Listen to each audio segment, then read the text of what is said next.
सोमवार को जेल से बाहर आएंगे लालू प्रसाद यादव। सुप्रीम कोर्ट से मिली जमानत, आरजेडी में खुशी की लहर।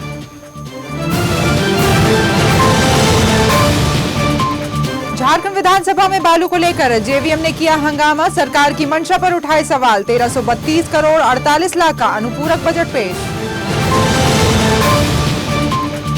पुलिस गेम्स के समापन पर मुख्यमंत्री हेमंत सोरेन ने दिया खिलाड़ियों को तोहफा, कहा सरकारी नौकरी में होगी सीधी भर्ती। प्रतियोगिता में झारखंड को मिला 9वां स्थान।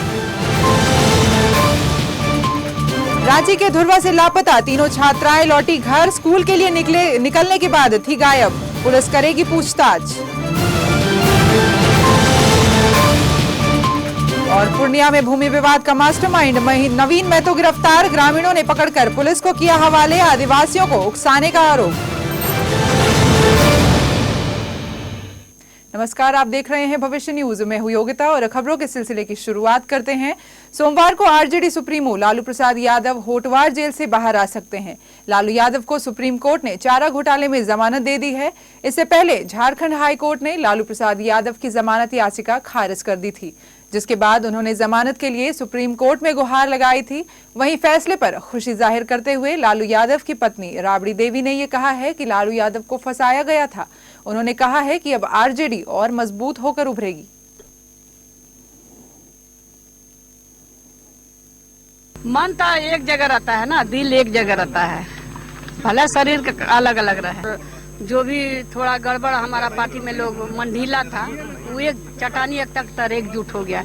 अब पूरा बिहार के जनता हमको समर्थन मिल रहा है, परिवर्तन रैली हो रहा है, हम जगह जगह जा रहे हैं, देखिए रहे हैं आप लोग। कल बिल्कुल वो बरी होंगे, क्योंकि साजिश के शिकार हुए थे लालू जी। आज बड़ा उत्साह है, पूरे देश में उत्साह है। लालू जी के बेल हो जाने के बाद पार्टी में एक नई ऊर्जा, नई जान आ गई है, और जो देश के सामने एक बहुत बड़ा थ्रेट है, कॉमनल थ्रेट, उसका मुकाबला लालू जी सभी सेकुलर पार्टियों के साथ मिलकर के करने का काम करेंगे और परास्त करेंगे इसको।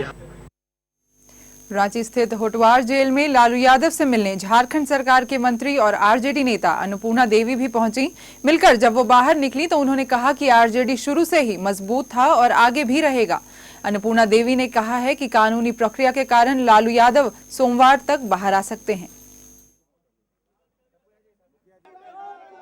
लोगों को ये उम्मीद था कि हम लोगों को न्याय मिलेगा और न्यायपालिका सर्वोच्च न्यायालय से हम लोगों को न्याय मिला है। निश्चित रूप से हम इस फैसले का स्वागत करते हैं। अभी जो प्रक्रिया है, कानूनी प्रक्रिया होने के बाद लगता है 1-2 दिन कल तो बंद है, फिर संडे बंद है, मंडे तक वो लगता है बाहर आ पाएंगे, मंडे तक वो आ पाएंगे। और क्या लगता है राजद अब कितना मजबूत होगा जब लालू जी जेल से बाहर होंगे? तो देखिए, राजद का हर एक कार्यकर्ता अपने आप को लालू यादव समझकर काम कर रहे थे मैदान में, और निश्चित रूप से उनके आने के बाद ये खुशी चौगुनी और हो जाएगी, हौसला लोगों का चौगुना और ज्यादा बढ़ेगा।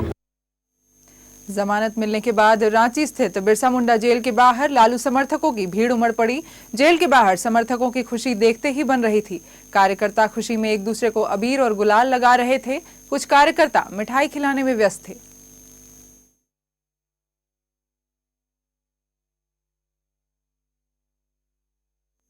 वहीं लालू यादव को जमानत मिलने पर आरजेडी सांसद रघुवंश प्रसाद सिंह ने भी खुशी जाहिर की है।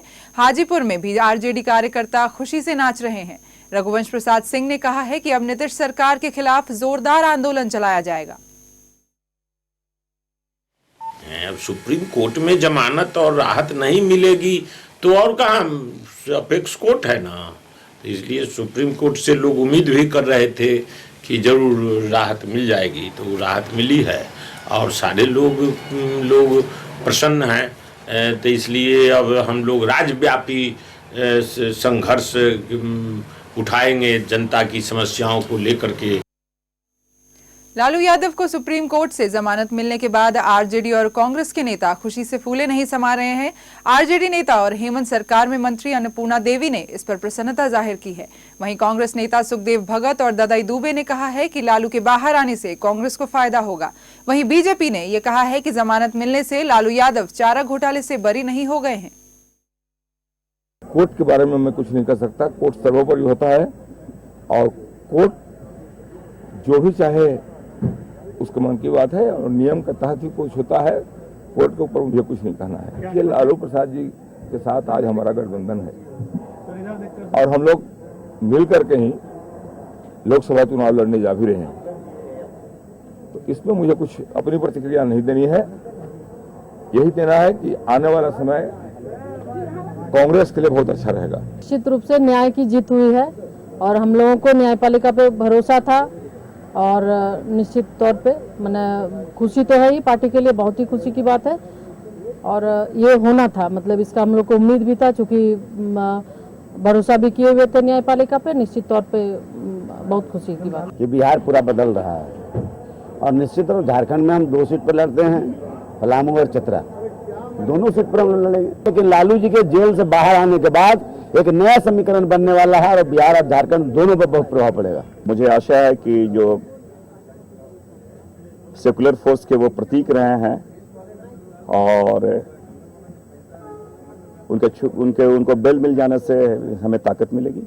हम लोग का प्रयास है कि जो सेकुलर फोर्सेस है उनका बिखराव ना हो और हम लोग झारखंड में चाहेंगे उनकी जो ताकतें हैं वो उनका हमें सहयोग मिले, हमारा यह प्रयास है। सुप्रीम कोर्ट ने बेल दिया है, कानून अपना काम किया है, लेकिन बेल मिल जाने से कोई थोड़ा ऐसा है कि वो बिल्कुल स्वतंत्र हो गए या उससे मुक्ति मिल गई, आरोप से मुक्ति मिल गई। चलिए बधाई है, मैं तो वही कह सकता हूँ कि बेल मिल गया तो बधाई है, कानून अपना काम करती है।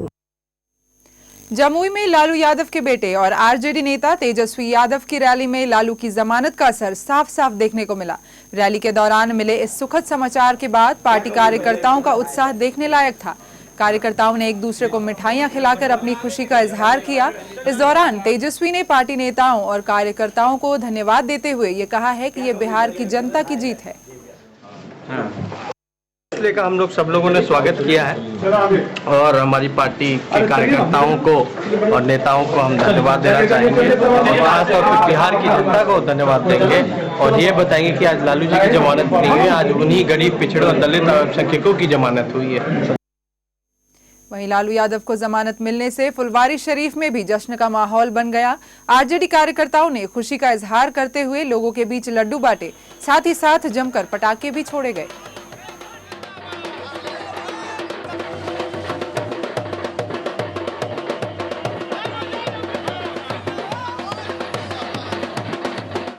झारखंड विधानसभा का शीतकालीन सत्र शुरू हो गया। पहले दिन से ही सरकार ने 1327 करोड़ 48 लाख का दूसरा अनुपूरक बजट पेश किया। इसके बाद दिवंगत प्रमुख लोगों को श्रद्धांजलि देकर सदन सोमवार तक के लिए स्थगित कर दिया गया। इससे पहले जेवीएम विधायकों ने सरकार के खिलाफ प्रदर्शन किया। सरकार को अनुपूरक बजट पर आजसू और जेवीएम दोनों पार्टियों का विरोध झेलना पड़ा, जबकि बीजेपी विधायक सीपी सिंह ने इसे परंपरा करार दिया है। सत्तारूढ़ दलों की ओर से नलिन सोरेन को सचेतक और राजेश रंजन संजय यादव को उप सचेतक बनाया गया। विधानसभा अध्यक्ष शशांक शेखर भोक्ता ने इस पर सहमति दे दी। लोगों को बालू चीनी के भाव मिल रहा है और सरकार मौन बैठी हुई है। हमने दूसरी समस्या जो लाई है कि भाई इस राज्य में एक तो विधि व्यवस्था यूं ही चरमराई हुई है। अब लोगों का भरोसा इसलिए उठते जा रहा है कि खुद सरकार में बैठे लोग आतंकवादियों को, नक्सलियों को अपने हथियार पहुंचा रहे हैं। हमने कहा कि सरकार उस मंत्री को बर्खास्त करे और उसकी पूरी घटना की जांच सीबीआई से कराए। स्थानीय नीति को परिभाषित करने के लिए मंत्रिमंडलीय उपसमिति बनाने पर विधायक बंधु तिर्की ने ये कहा है कि पहले भी इस मुद्दे को लेकर समितियां बनी हैं, लेकिन स्थानीय नीति अब तक नहीं बन पाई। उन्होंने सरकार की नीयत पर सवाल उठाते हुए कहा कि जब तक दृढ़ इच्छा शक्ति नहीं होगी ये काम संभव नहीं है। सरकार में इच्छा शक्ति हो तो एक समय निर्धारित करके अविलंब इसका प्रारूप अपना सामने रखे और बाकी भी पार्टियों से बात करके हर हालात में एक समय सीमा के अंतर्गत में स्थानीय नीति को उसको लागू करें। बिहार के मुख्यमंत्री नीतीश कुमार और जेडीयू सांसद शिवानंद तिवारी को चारा घोटाले के एक मामले में आरोपी बनाए जाने को लेकर याचिकाकर्ता ने रांची हाईकोर्ट में हलफनामा दायर किया। याचिकाकर्ता मिथिलेश कुमार ने कहा है कि उन्होंने नीतीश कुमार के खिलाफ कोर्ट में कई साक्ष्य पेश किए हैं। मेरा मानना है कि भारत के न्याय प्रणाली अभी बहुत दूषित नहीं है और जिस न्यायमूर्ति के न्यायालय में मुकदमा चल रहा है, न्याय संगत फैसला होगा और निश्चित रूप से नीतीश कुमार गिरफ्तार किए जाएंगे, जेल के शिकंजा में जाएंगे। अखिल भारतीय पुलिस गेम्स के समापन के मौके पर झारखंड के मुख्यमंत्री हेमंत सोरेन ने खिलाड़ियों को तोहफा दिया है। उन्होंने घोषणा करते हुए कहा कि खिलाड़ियों की सरकारी नौकरी सीधे भर्ती होगी। पुलिस गेम्स में बीएसएफ को पहला, हरियाणा को दूसरा, सीआरपीएफ को तीसरा जबकि झारखंड को 9वां स्थान मिला है। प्रतियोगिता में देश के नामी मुक्केबाज और पहलवानों ने हिस्सा लिया। इसमें 1484 खिलाड़ियों ने शिरकत की। इस मौके पर डीजीपी राजीव कुमार भी उपस्थित थे। विभिन्न स्कूल के बच्चे जो खेल के दुनिया में जाना चाहते हैं, निश्चित रूप से आप उस पर आगे बढ़े। सरकार पूरा सहयोग करने को तैयार है। पुलिस विभाग में भी हम लोगों ने सीधी नियुक्ति का विचार बनाया है। इस घोषणा की जितनी प्रशंसा की जाए कम होगी। ये बहुत अच्छा उत्साहवर्धक कदम है और उससे हमारे जो स्थानीय खिलाड़ी हैं उनका उत्साहवर्धन होगा और निश्चित रूप से वो अपने खेल में और निखार ला के ये प्रयास करेंगे कि उनको सरकारी नौकरी। जहाँ तक झारखंड का सवाल है, हम लोग 9वें नंबर पर है, लेकिन जैसा कि माननीय मुख्यमंत्री जी ने कहा कि इस तरह की नीति अपनाई जाएगी और खिलाड़ियों को इस तरह से प्रोत्साहन दिया जाएगा कि 9वें नंबर से उठकर वो अगले कुछ वर्षों में फर्स्ट 3 पोजीशंस में आ सके। और बुलेटिन में रुकेंगे एक छोटे से ब्रेक के लिए। अन्य खबरों के साथ जल्द होंगे हाजिर।